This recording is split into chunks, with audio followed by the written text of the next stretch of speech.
Welcome to another episode of the Untold Stories. Remember, if you are listening to the right stories, you are listening to the Untold Stories. This episode is a continuation of my last episode, A Complete Makeover. In the last episode, we talked about ego and an important practice called empty your cup. Today in this episode, we will talk about how it manifests itself in multiple forms yet being invisible to us. But before we proceed further, let me tell you a story. There was once a learned scientist. After a lot of practice and efforts, he developed a formula and learned the art of reproducing himself. He did it so perfectly that it was impossible to tell the reproduction from the original. One day while doing his research, he realized that the angel of death was searching for him. In order to remain immortal, he reproduced a dozen copies of himself. The reproduction was so meticulous that all of them looked exactly like him. Now when this angel of death came down, she was at a loss to know which of the 13 before him was the original scientist, and confused, he left them all alone and returned back to heaven. But not for long, for being an expert in human nature, the angel came up with a clever idea. She said to the scientist addressing all 13 of them, "Sir, you must be a genius to have succeeded in making such a perfect reproduction formula of yourself. However, I have discovered a flaw in your work, just one tiny little flaw." The scientist immediately jumped out and shouted, "Impossible! Where is the flaw?" "Right here," said the angel as he picked up the scientist from among the reproduction and carried him off. The whole purpose of the scientist and his formula of reproduction failed as he could not control his pride and lost his life. So, while one's knowledge and skill takes one to the top of the ladder and makes one successful, however, the three-letter word ego can pull one down immediately. Be careful.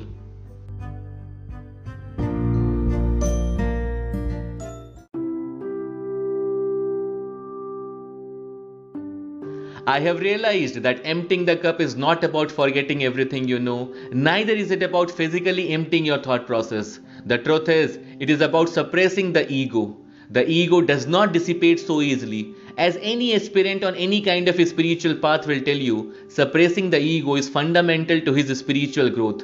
The suppression of ego is important in any learning process, for fundamentally, the ego resents change. It will not allow the ingestion of new knowledge, for its purpose is always to retain its supremacy. Just imagine that someone is running after you with a knife in his hand to kill you. Now here in this situation, someone can come up and try to stop that person. But just imagine you are running to kill yourself with a knife in your hand.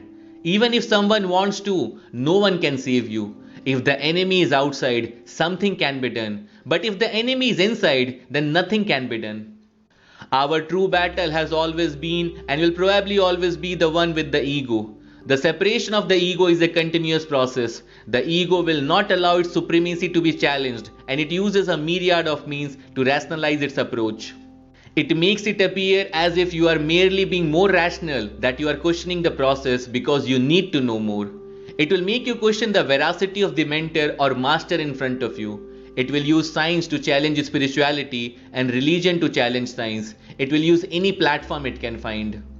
Sadly, we end up confusing our identity with our ego. We end up thinking that by defending the ego and its position, we are defending ourselves. The ego, strangely enough, makes itself appear as your closest friend and benefactor, when in reality, it is the reverse. The ego is your ultimate enemy and perhaps the only one. Without this process of suppressing the ego, there is no learning and there is no growth. There is no understanding. And above all, you begin to believe that there is no higher power than yourself.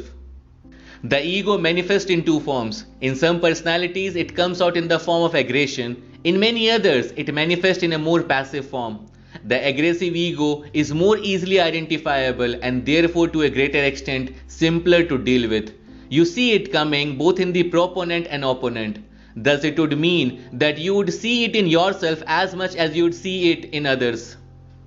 The aggressive ego uses word as its initial weapon and hands if nothing else works. It is in your face, and sometimes the only way to deal with such an ego is to be in its face. Interestingly, aggressive ego, being the more visible form of ego, is still second to what is being referred as the passive ego in terms of the damage it causes. The passive ego, though more subtle and more damaging, is more often than not completely invisible to the individual concerned. It is also invisible to the people around him, so deceptive that it comes across as the earmark of a humble person when in reality it is masking a deadly and dangerous tumor of an ego. There are basically four manifestations of passive ego. There are basically four manifestations of passive ego. The first one is indifference. You have seen instances of this all around you when the person is nodding in supposed acceptance of what is being told to him, but in reality there is an outright rejection of every word you are saying in his mind. The second one is show of acceptance.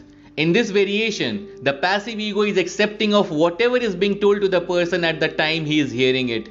However, as the person walks away, it starts sowing the seeds of doubt in his mind, making him challenge everything he just heard and accepted.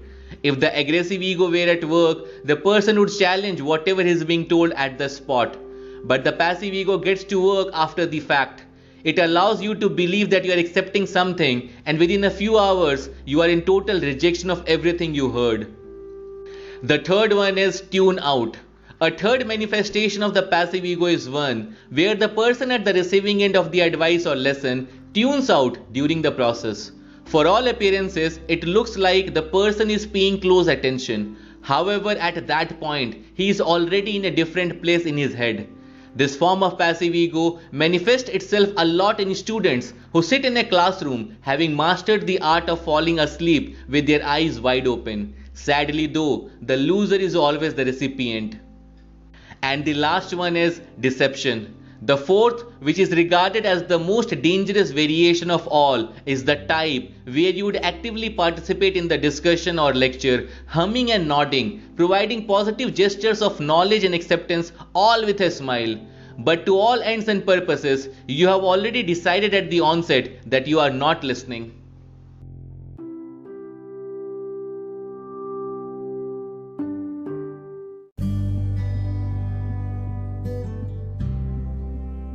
The passive ego is dangerous.